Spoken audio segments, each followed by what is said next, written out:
Hello, everyone. Welcome back to FifthRoadSpirit. I am here with an astrology and tarot update. As you know, or have been watching, to my subscribers out there, thank you so much. If you've been following along my journey, you've been seeing me trying to incorporate astrology into tarot. The meaning of connecting the astrology is focusing on the major arcana of the tarot cards, what is happening in the sky as interpreted through the tarot cards. So I have been working with trying to keep up with the astrology as it changes in the sky. And it, of course, as anyone is well aware, it changes daily, it changes weekly, it changes monthly. So I've been really just trying to keep up with those major updates. And I had promised a video, on these updates, I believe it was last week, and I just didn't get around to it, but I wanted to take a go at it today. And please let me know what you think in the comments, or just a thumbs up is also good. But please, again, be sure to subscribe if you're new to the channel. Please subscribe for more, because I love sharing this as I go through this process. So let's go ahead and get to it. Keep marking this space. I'm going to keep that there, I think. Okay. So my notes were dated for October 5th, and obviously it is not October 5th right now, but I started taking these notes on October 5th. And so essentially what I'm doing is highlighting some of the big astrological changes in the sky and going through my tarot helper cards, where I've made a notation of the planet or the sign that the major arcana is linked to, and trying to get an understanding of what is happening in the sky right now through the major arcana. So I only have 3 things today, but it might be a little bit of a lengthy I'm talking about 3 things today. Mercury and Scorpio. Mercury is in Scorpio, I believe, for about 2 to 3 weeks, and Mercury is in tarot represented by the Magician. So I'm going to go ahead and pull out my Magician card. Magician. Here we go.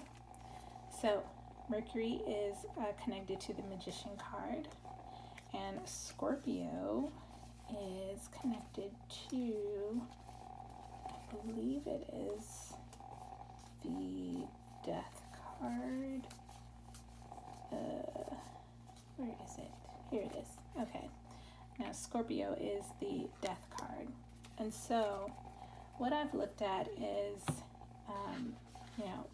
Mercury in Scorpio, right? And to me, that says that we're in a space of understanding our personal power, and how that power can deeply transform us into something completely new, right? And that, it seems like that's what a lot of what is happening in the sky right now is doing. It is transforming us. It is making us, look at our shadow side, look at things that are going on. And I have my notes here. The Magician and Death. Here, the story is one of a powerful manifester, the magician, being led into the underworld. The underworld is not so much a place to be feared, right? Because I think a lot of us, depending on how you grew up and where you grew up, of course, it probably isn't all of us, and I'm just assuming that it is. But maybe we were taught to fear the underworld and fear that unsurety, fear the unknown.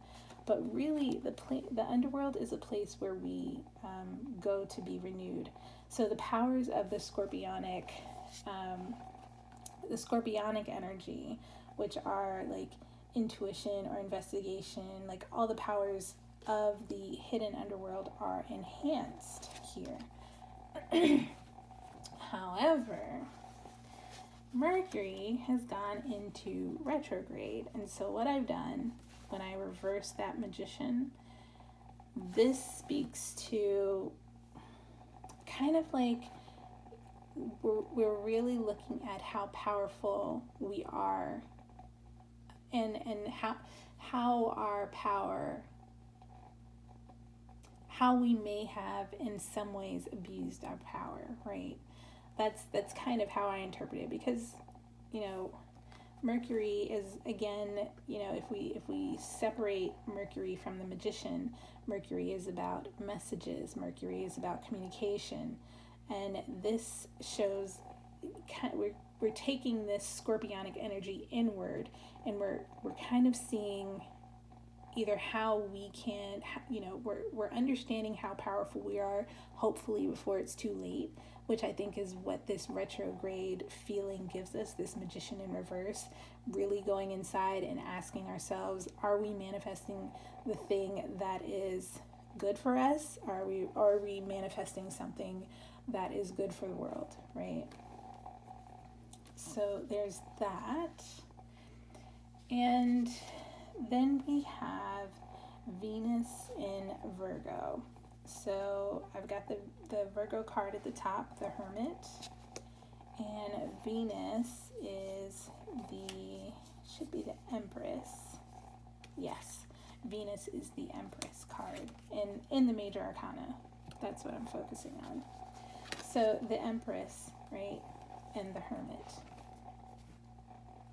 And this is Venus in Virgo. The Empress and the Hermit, this is a tender, like a little bit of consideration. We're learning to consider the other, right? We're learning the earthly, loving practice of the Virgo tendencies, and that's, when we look at the hermits are also our teachers, our guides. They're not just those kinds of people that go inwardly and and just kind of stay in that hermit space. They go inwardly because they're looking for knowledge, and once they have enough knowledge, they share it out. They're guides, they're teachers. And with this, Venus in Virgo, we are looking at details. We're learning to pay attention, and it's a really good thing that we're actually inwardly maybe looking at our tendencies for if we're looking at perfection, are we perfecting the right things, and are we being tender about it, or are we being harsh about that? We're looking at how we create in this space and how we consider the other. So there's the Venus in Virgo. Now we come to Pluto in Capricorn. Pluto in this, so again, this is new to me. I'm learning and I'm sharing outwardly as I do it. But I did not realize Pluto has been in Capricorn since about 2008, and it will stay in Capricorn until I believe either 2023 or 2024. I kept finding conflicting dates when I was doing this research. But Pluto has been in Capricorn And Pluto is represented by the Judgment card. Yes, the Judgment card in the Major Arcana. And Capricorn is represented by the Devil card in the Major Arcana. Now this I thought was really interesting. Excuse me, because Capricorn is Capricorn's ruler, right?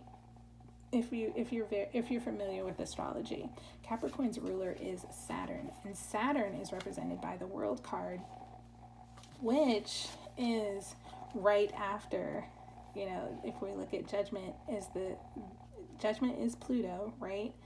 But after Judgment is card number 20 in the Major Arcana, and the World is card 21, which is the last card in the Major Arcana. I just thought that was so interesting that Pluto is in Capricorn, and Capricorn is ruled by Saturn. So when I look at that, I kind of see, wow, this is quite interesting. It seems as if we, in these times since 2008, have been going through this this deep change, because Judgment is not about, I'm coming down to like judge you and send you to hell and all that stuff, and this is going to be it. It's more like we are, as a collective, understanding how the things that we have created, right? The things that we have created as a society are no longer necessary to be. It's almost as if we're seeing what we've created was not the best thing to create, and we no longer have to adhere to things that are no longer working for people as a whole, right? And so it's interesting to see that there's this huge change going on right now, and if you can't see it, definitely take some time, turn on the news and watch for like 20 minutes and you'll see there's big change in the world if you're not already affected by it. Now, just some notes that I did take and I wanted to put forward. Pluto, yes, we've got Pluto in Capricorn, right? Pluto itself, Pluto itself, the Judgment card. Pluto was the god of the outer regions in mythology, the ruler of the dead. Pluto rules the underworld, and of course we've got Death and the Magician here, where I did mention, the underworld, and we've got more underworld activity with Pluto and Capricorn. But the other thing is that Pluto in Capricorn was retrograde for some time this year, and now it's moved back to its direct path again. So Pluto was the god of the outer regions in mythology and the ruler of the dead. Pluto rules the underworld, but death is death. Pluto is only the shepherd of, ultimately, all of our destiny. I mean, I know this kind of sucks to think about, but essentially our destiny is to not be on this earth. We can live but for so long, essentially. And I've got these candles back here lit for a reason, because going through this whole process brought up, I remember hearing a story, and I wanted to share that story with you all. However, let's continue. Pluto is only the shepherd, and in tarot, the Judgment card, right, is often interpreted as really a call to new life. Every time I see this card come up in tarot, I interpret it as a call to new life. A lot of people think, once they're, judgment, oh my gosh, I'm being judged. Someone is coming down and like putting me up against a standard that I don't know if I follow or don't follow. And that's not how I see this card. I see this as there's a change coming. Yes, there's probably a change coming from the outside. And sometimes, when we look at judgment in reverse. It's a change that we're looking at, something that has affected us inside has happened. But now that we've gone direct in Capricorn, now it's external, right? And what is death, right? Death is just the moving to a new cycle of life. And Rachel Pollack, in her book Tarot Wisdom, even describes it as a rising up, a liberation even. And so, that's what I think the Judgment card is. It's a liberation. It's not a, oh, I'm coming down to smote thee, Although, if you believe that, hey, great. But let's look a little bit at the Devil card, because that's also yet another thing that we must contend with when we're talking. It's almost as if we're facing everything that we were taught to fear. We were taught to fear judgment, right? We were taught to fear the devil. We were taught to fear death, right? And we really, at this point, are able to look at, you know what? We're human. We're part of the cycle of life. We are born, we live a life, and we die. And, if depending on your belief, we are reborn in a sense, right? So let's talk a little bit about this Devil card, talk about Capricorn. So Capricorn, the sign itself, is signified by the goat. Capricorn is an earth sign. Sorry, I lit this Palo Santo that I had. And now the smoke is getting to me, and I should not be even having smoke around me, but oh well. So the Devil card is the Devil card in tarot. It's again, a lot of people see it and they're like, oh my goodness. Okay. But the Devil card is about our hunger and our desires, our attachments, right?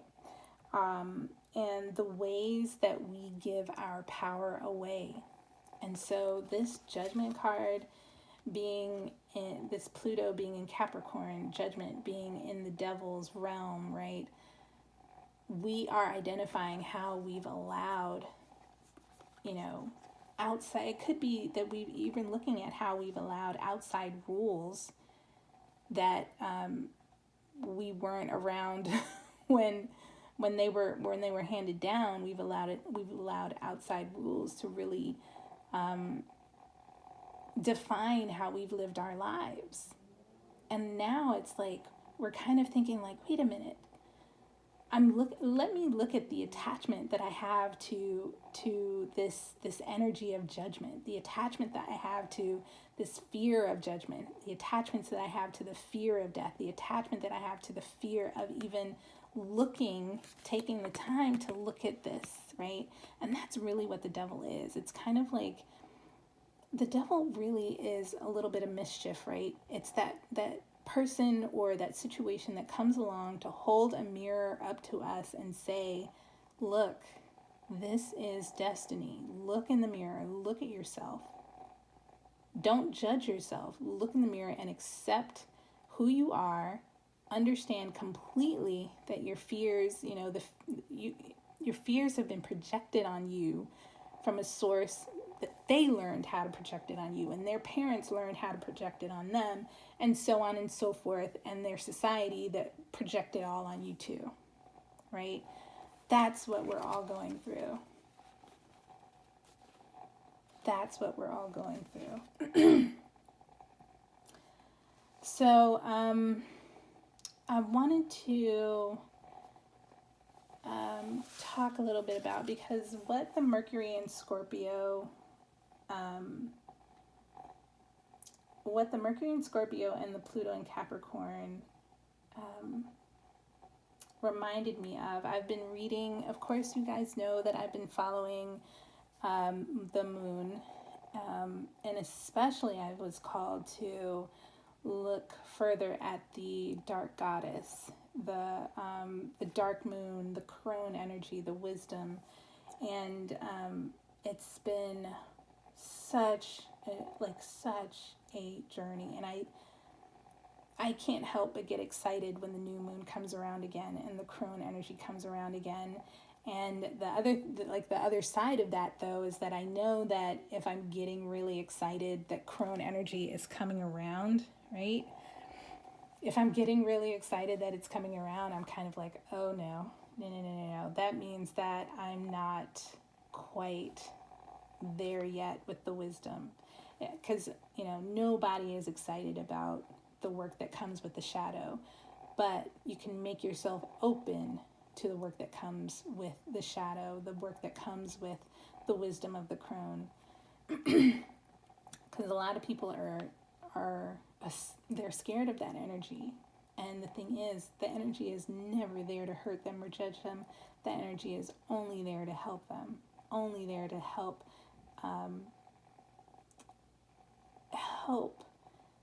clear a path of your choosing. But with the path that you choose will be lit up by the truth that you carry, right?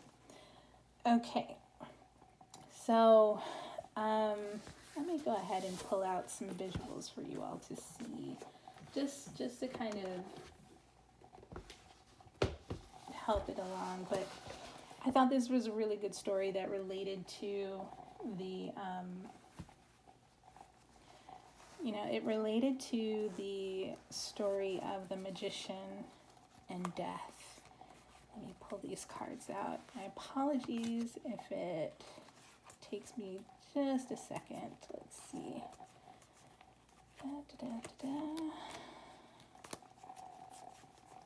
I'm using my Rider-Waite deck here to kind of just give an idea of what's happening here.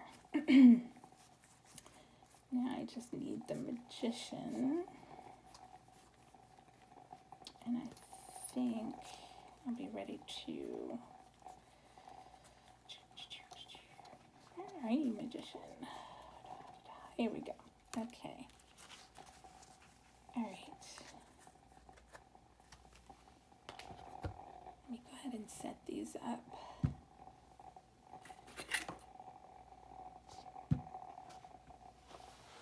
All right.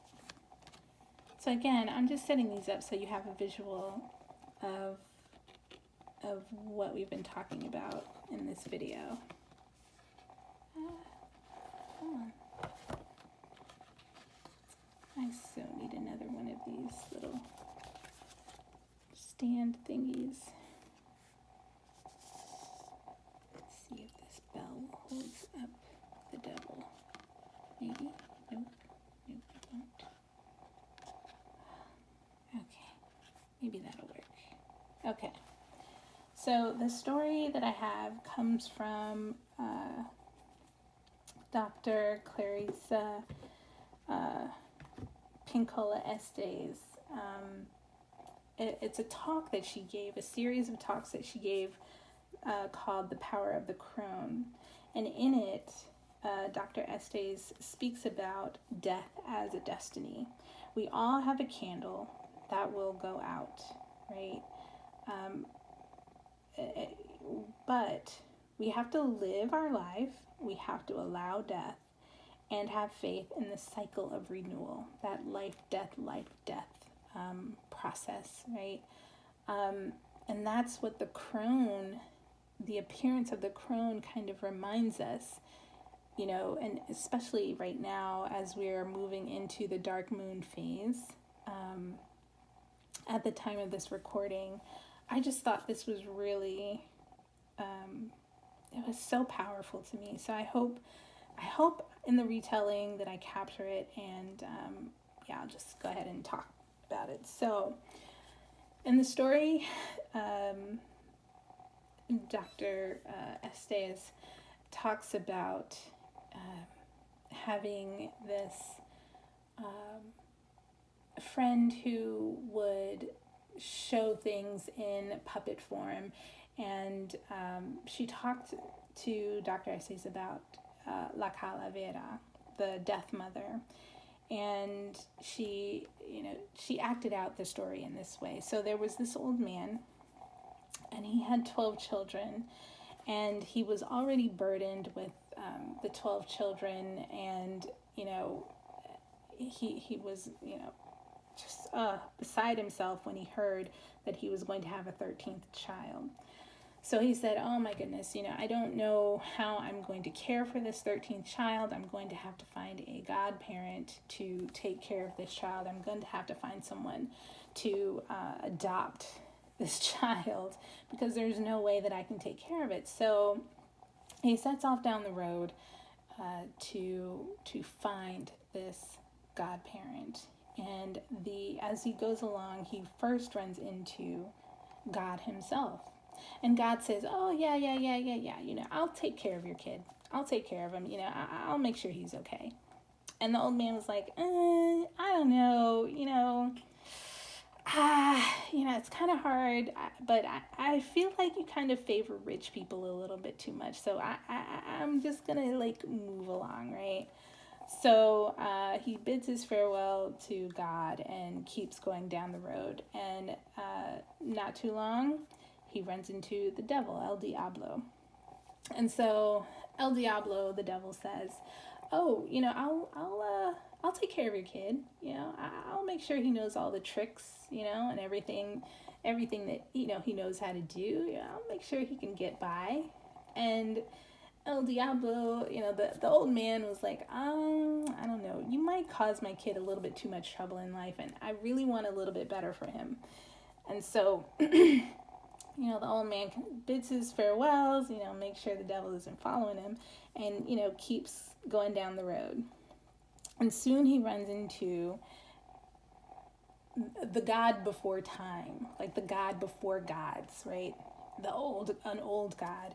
And the old God says, oh, yeah, I'll make sure I'll take care of your child, and I'll make sure, it knows all the stuff of the past and everything like that. And, the old man was like, I don't know about that. I kind of want my kid to be, up to date, and I don't want him living in the past.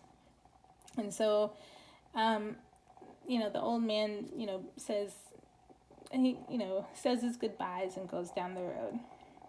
So sooner or later, he runs into yet another God who says, oh, I'll make sure your kid is all right. I'll make sure that, he's only going to remember, certain things, not all things, but certain things, and I'll make sure he's fine. And he's like, no, I want my kid to live, a rich life, and, and in lots of experiences. And so, finally, the old man keeps going, and he runs into La Calavera, the Death Mother.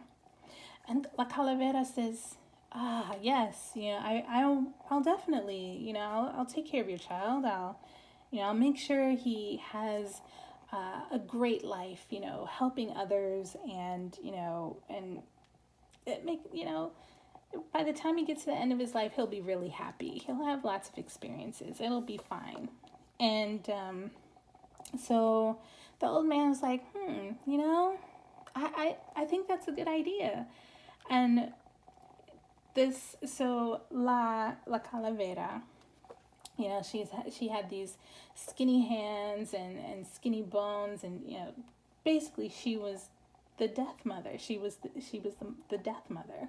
And she says, hey, I'll teach him these skills. I'll teach him how to be a great healer, a curandero. And so she takes the child and raises him up, and, he goes across all lands, able to heal.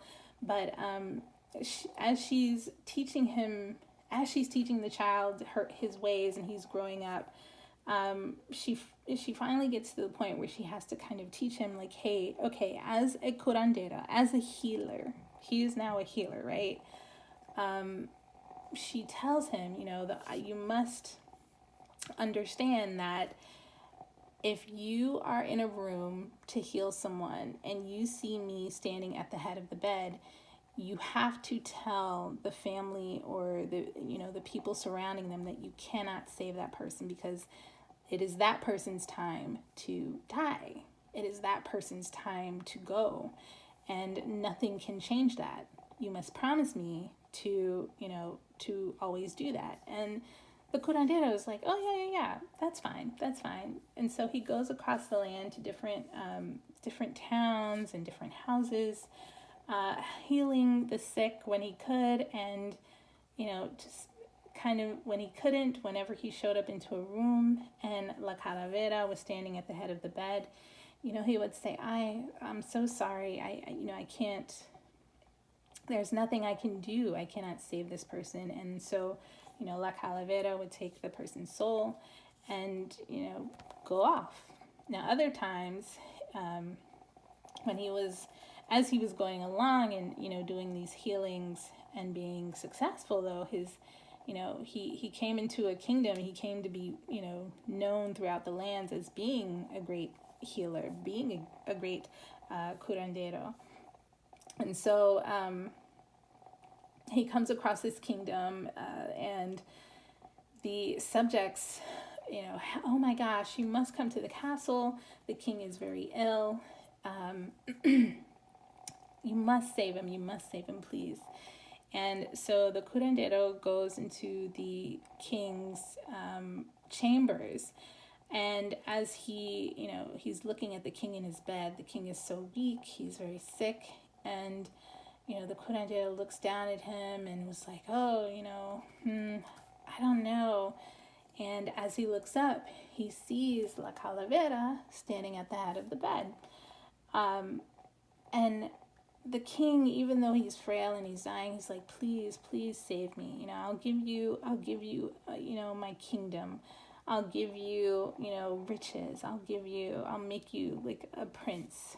And so the La Curandero is kind of intrigued. He's like, oh my goodness, I could have riches, and I could have, land, and I could have a title. And so, without even a thought, he picks up the king's bed and flips the mattress around so that the king's head is now at the foot of the bed, and La Calavera is now essentially at the foot of the bed and not the head of the bed. And so the king lives, he survives, right? And everyone is really happy, everyone is really joyous. But it's not too long, later until the king's daughter falls ill, right? And the king calls the curandero back to the castle and says, oh my gosh, please, you must save my child. I'll give you her hand in marriage if you just can save her life, please. Do not let her die. And so La Curandero is standing there, he's looking down at the princess, and he's seeing, this gorgeous face, this even though she's sick, she looks like a cherub, she's beautiful. And as he's, taking in the scene of this princess's beauty before him, he looks up, and of course at the head of the bed is La Calavera, waiting to take the princess to the afterlife. And again, without thinking, he's just thinking of, oh my gosh, I can have riches, land, and this beautiful woman as a wife. Of course, I'm going to switch. He went ahead and he just turned the mattress around and left La Calavera standing at the foot of the bed versus at the head of the bed. And so, of course, the princess survives, right? And so La Curandero is so excited. He's like, oh my gosh, this is great, and blah, blah, blah. And La Calavera comes up to him and says, may I see you in the hallway, please? And so they meet in the hallway, and the curandero was saying, El curandero was saying, oh, what could you want? What do you want? And she's, La Calavera says, let me show you something. Follow me. And so she takes him down the steps of the castle into the basement, like down these windy stone stairs. She opens a door, and there are more stairs that lead even further down. And then once they get to the bottom of those stairs, there's a door in the floor that she opens up, and they go down even more stairs until they finally open up into this vast cave that is, as you can't even see the end of it, but you can see all these candles that are they're everywhere. Some are tall candles, some are short candles. Some are very, very close to almost petering out into just a whiff, And Curandero is looking at La Calavera and what are we doing here? Why are we here? And so La Calavera says, this is where life begins and ends. This is where souls, this is the beginning and the end. This is where life ends, and this is where life begins. And, it's here in this cave that, the destiny is decided. And, it's something that cannot be, it's something that can't be skipped. We can't skip over it. We can't look beyond it. We can delay it maybe, but this is destiny. We must begin life and we must end life. And El Curandero is like, oh, okay, great. So when are we going to go back upstairs so I can, get ready for my marriage? And, did you see, I'm going to be marrying a beautiful princess, and I'm going to be a prince, and I've got all this money now. And, I'm big time right now. And, La Calavera is, there's a sadness in her voice when she says, I'm sorry, I can't take you back. This is where life ends and life begins. And so she walks him over to show him, the king's candle and the princess's candle. And she said, even though you've delayed the inevitable for them, it's still their destiny. And she showed the height of their candles, and he is like, wait a minute, where's my candle?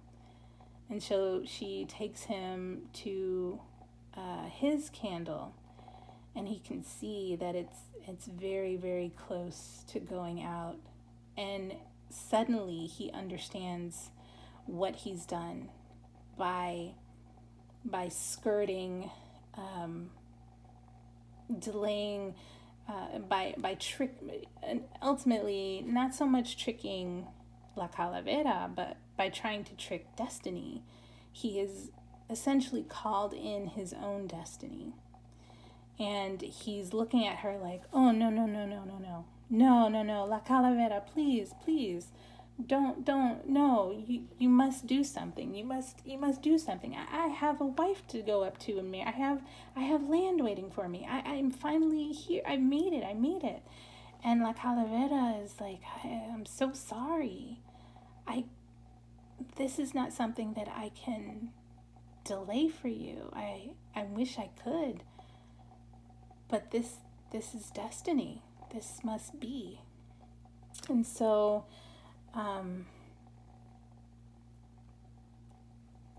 she takes her finger and she snuffs out the candle, his candle, the curandero's candle, and he falls into her arms, lifeless.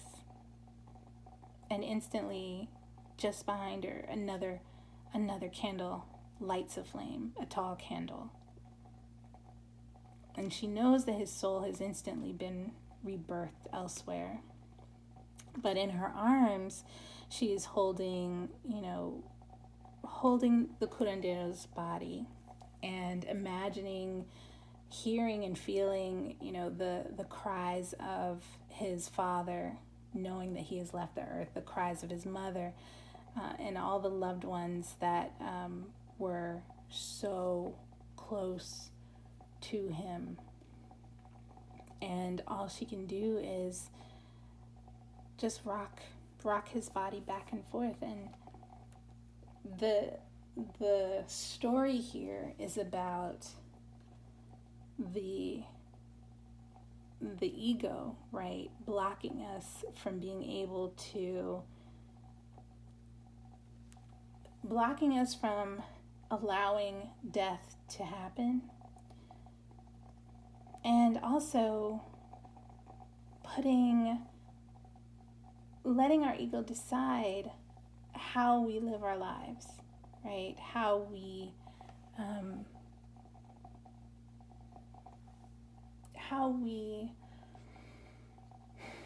like, our lives must look a certain way. Our lives must be judged or confined to a certain, attached to a certain idea, and it should look a certain way. We should have riches, we should have land, we should have this, we should have that. These are the attachments, and it's the fear of not even having some of those things that are keeping us in place and keeping our egos. And the thing is, the ego, it's a healthy thing to have, but an unchecked ego, right, pushes us beyond what healthy is. And that unhealthy beyond is where our fear is, our fear of death, our fear of judgment, our fear of taking on this devil energy. When we are manifestors, we are in control. We are, when we've been blessed with the ability to heal ourselves, and in that healing of ourselves, we can heal others. Once we are in that position, this magician energy, we have this ability to hold the power of the curandero in the story, but have a healthy respect for death, understand the call to life, and understand when we have an unhealthy attachment to the fear of any of these things. Because once we have fear, it's almost like we've dialed back our power, and we are no longer in this magician energy, and we're just letting these things rule our lives. So I hope that was good for you guys. I highly recommend checking out Dr. Estes' Power of the Crone series. I find myself going back to listen to different parts of it, and it's one of those things. I don't know if you've ever heard the term, so simple, but like the simplest word is usually the most impactful, and it's so true all the time. I keep going back and finding like new things about the series of talks that are just wonderful. And I will link to those things, of course, in the description at the bottom of this video. But I hope you enjoy. I would do a guidance card, but I think the story was good guidance. I think the story was. And if not, hopefully you'll download the book for yourself and listen to it. It's the second talk in the series, I believe, where she tells the story, and it's just, I just got caught up in it. But yes, I wish you well in this in this Mercury retrograde, of course, but also in this Pluto and Capricorn energy. And sending love. Namaste. I will see you again soon. Bye.